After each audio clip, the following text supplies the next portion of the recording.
Many from the triad went to President Trump's inauguration in 2017, including a group of college students. I actually went with them to tell the story through their eyes. WFMY News 2's Alma McCarty talked to a professor and a former student about that trip and how it compares to now.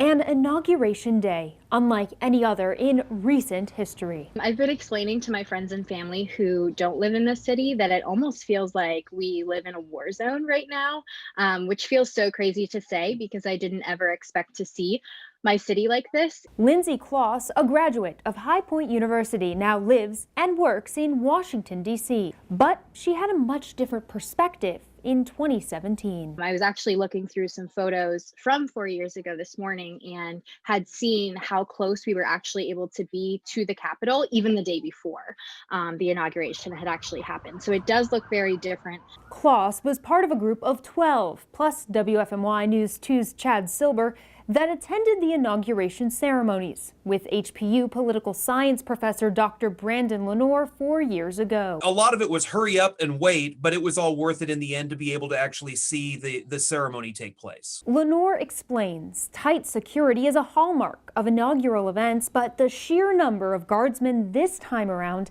and the distinct lack of people changes the tone of the day. We're in unprecedented times. The fact is we have the COVID pandemic plus the problems that took place at the Capitol the prior week has turned what normally is a very festive event into a pretty somber occasion. Both Lenoir and Kloss hope to attend another inauguration in person someday. It encapsulates what it is to be an American. It's the peaceful transfer of power, and you get to see democracy in action. Even without the fanfare or crowds, it'll be no less important than other inaugurations that came before it. Alma McCarty, WFMY News 2.